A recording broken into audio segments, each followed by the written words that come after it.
Alright, what is going on, guys? So we're back with another video today, and this one is all about the new coming season of Alliance Wars. So when the Alliance War map changed for season 10, which we're on right now, everybody and their mother was expecting an update to the rewards. And like in the middle of like season 9, we're like, oh yeah, we cannot wait till the next season for these crappy rewards to be buffed, because the rewards were insane when they came out, but they came out over a year ago, a fair amount over a year ago, and it was way due time to update the rewards, especially when AQ, like what was worth it, AQ was up here, and War was not worth it at all to do. So a lot of people haven't been doing War, and then with the new season, the new map, things just got harder, and the rewards stayed the same. So even more people just stopped doing Alliance War. So everybody's just been waiting for this, for the next season, season 11, and everybody's just been waiting to see what the rewards are, to really see if it's going to be worth it to push. So we're going to talk about if it's going to be worth it, the new Alliance War, if the rewards are worth it. And yeah, there's also some new nodes, which I'm looking forward to, at the same time I'm really not looking forward to, because the map is hard. There's some really hard nodes. The Aegis nodes are pretty difficult when you put certain defenders on there. I don't know. So let's get into the post. So yeah, let's hear. So basically, the new nodes that they're introducing, it's called Defense Tactics. And basically, you're going to be able to select the nodes that you want to put on your defense. So the leader and the officers can decide this. So it's time to introduce the next evolution of Alliance War, Defense Tactics. Defense Tactics are selectable global buffs that allow Alliance leadership and officers to further customize their defense by choosing a buff, allowing them to play to their Alliance's strengths, and encouraging a more diverse selection of defenders. How does it work? During placement phase, Alliance officers and leaders can choose from a predetermined selection of buffs that will empower certain sets of champions. This can be done by battle group, so you can choose a different buff for each battle group if you want. So basically, a strategy could be, put on one global buff, and then all those champions that get it, stack up those players in a battle group, so a lot of the defenders have this global buff. That could be a potential strategy, and it could be worth it with some of the defenders, so we'll talk about it in a sec. As a reminder, these only apply to alliances that play on the expert and challenger maps. This means only alliances in tier 1 to 5 at this time. Alliances in lower tier, lower difficulty maps will be unaffected. Only the more higher tiered players. We look forward to seeing a wider variety of defenders chosen on a war-to-war basis. What are the buffs? The first set of defense tactics will go live in this off-season, July 17th. So that'll be nice just to be able to test it a little bit before the actual season begins. So we got 1, 2, 3, 4, 5 of these. So let's get into them. So Bulwark. Metal defenders are immune to armor break debuffs. Whenever a metal defender loses more than X% of the max of their health from a single strike, they gain an indestructible buff for a certain amount of seconds. This ability goes on cooldown when the indestructible buff expires for an amount of seconds. So this could be interesting. I feel like this could be pretty good for some robots. Corvus won't just run through them so fast anymore. Maybe this could be pretty good for Darkhawk. So get that indestructible, but Corvus still runs through a lot of tech champs. Could be good for him. There's some potential good stuff for Colossus in his data mine abilities from a beta or something of his buff. Seemed like he could be potentially pretty annoying on defense, and pair that with this node could make it even more annoying. A potential timeout maybe. The next node is called Crush. X-Men and mercenary defenders gain an X% of attack rating during special attacks, and their special attacks ignore a percent of the defender's block proficiency. So the first champion that comes to mind for this would be Domino. I'm pretty sure she's a mercenary. This could make her potentially more annoying. Because if you're unlucky, you have to pretty much block her specials, or there's a chance your dexterity is gonna fail. So if you block it and you lose your block proficiency, that could be super annoying. The next one, it might be the worst one. It's called Dodge. Size S defenders have an X% chance to evade incoming attacks. Whenever a size S defender evades an attack, they gain a percent of a bar of power. So this could be terrible with Spider-Man, OG Spider-Man. Let's see if he's a small. Hold on, let me just make sure he's a small character. I have my game up. I wish you could sort things by tags in game just to see what size everyone is. All right, Spider-Man. I mean, I assume he's a small character. Let's check it out real quick. He is a small character. So OG Spider-Man is gonna be even more annoying. And it says here, whenever a size S defender evades an attack, they gain power. It doesn't say gain a power. Or it doesn't say evade from this, so I think as long as a small defender evades, just like an increased evade from their base abilities, they're going to gain power. And when OG Spider-Man gains power, that special one is even more annoying. Put it on unblockable. That's going to be, that's just going to make invaders worse. It feels like, I don't know. And then next up we got Siphon. Villain defenders recover X% of their max health with each landed strike and recover another maximum amount of their health with each blocked strike.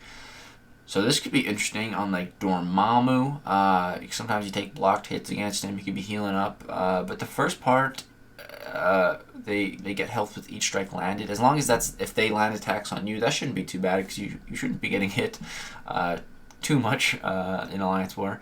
And then the last global buff is Flow. Critical strikes against control defenders grant power flood, causing them to gain X% of their max power over a certain amount of seconds. So this one, I was really confused when I first read this. I was like, what the heck is a control defender?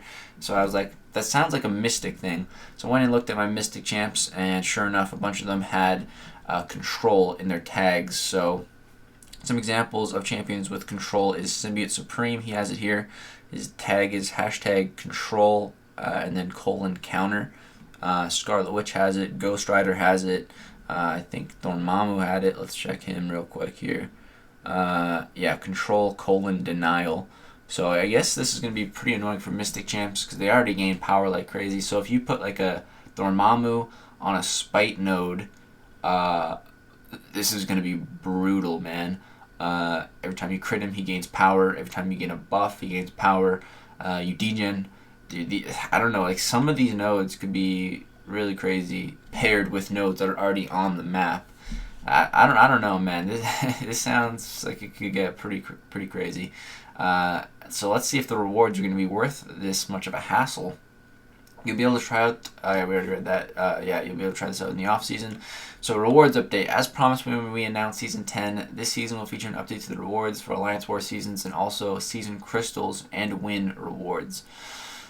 So Alliance War win rewards. The individual war win rewards have been updated as well. You can look forward to getting more crystal shards and loyalty per war. We've also expanded the availability of 6-star shards and alliances in tier 5, regardless of how many battle groups you run. These rewards will go live on July 17th. So that's good that they're buffing the individual alliance win rewards. So each time you win a war, you get 3 mail. 2 of them are shards, one of them is like gold, right? So an increase to shards there, depending on how much it is, could be very, very good. It better be a good increase because right now, at the highest level, I think you can get like about 300 6-star shards and like almost 1,000 5-star shards per war. So yeah, I want to see those go up a fair amount because each war, man, if you're boosting a bunch and using a bunch of items, it's just not really worth it unless the season rewards are worth it. So the individual rewards, they don't say what it's going to be, but I hope it's worth it, man. I really do. Alliance War Season Crystals now award between 1,500 and 36,000 Tier 2 Alpha Fragments in the first reward, and between 1,500 and 22.5 Tier 5 Basic Fragments, or a rare chance at 900/1,800 Tier 5 Catalyst Fragments. So that's class Catalyst Fragments as the second reward. So I really like this because every time you open a Season Crystal, there's 2 things that pop out. First thing that pops out is T2A, and so that amount can be between 1,500 and 36,000 now. And then there's a second reward that pops out, and that reward can either be Tier 5B or T5C. And for Tier 5B, it can be between 1,500 and 22k, and for Tier 5C, it can be between 900 and 1,800. So, it says a rare chance at T5C, so that's probably going to be extremely low. But I'm really happy to see that the tier 5 basic fragments is being increased. Because like you got 1,000 like every time, 1,000. People that got extremely lucky would get like 2,000.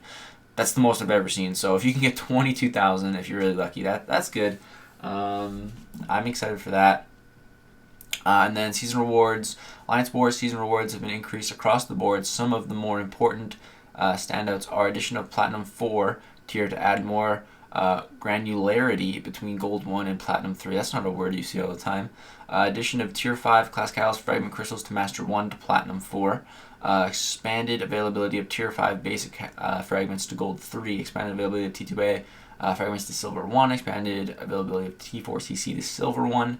And then there's some more stuff for basically getting more of the bigger rewards to some of the lower tiers, which is great to see. You can take a look at the full season rewards in the post below. These rewards in the season go live season 11, July 31st. So that's when season 11 starts, July 31st, which is kind of a bad time for me because I'm going to be at the lake. So I guess we'll see. But all right, let's break down these rewards, guys, what everyone's been waiting for. So let's start at the top because this is obviously the first reward I looked at. And when I looked at this, I was like, okay, like that's pretty good. Yeah, so let's break it down. So for Master 1, 10,000 6-star shards, 20,000 5-star shards, 5 of the Tier 5 Class Catalyst Fragment Crystals, 1 fully formed Tier 5 Basic, 9,000 Tier 5 Basic Fragments, 2 T2A, another half of 1, 8 of the Season Crystals, and 2 Basics. So when I first saw this, I'm like, okay, that's pretty good. Yeah, that's good. And then I realized that's Master 1.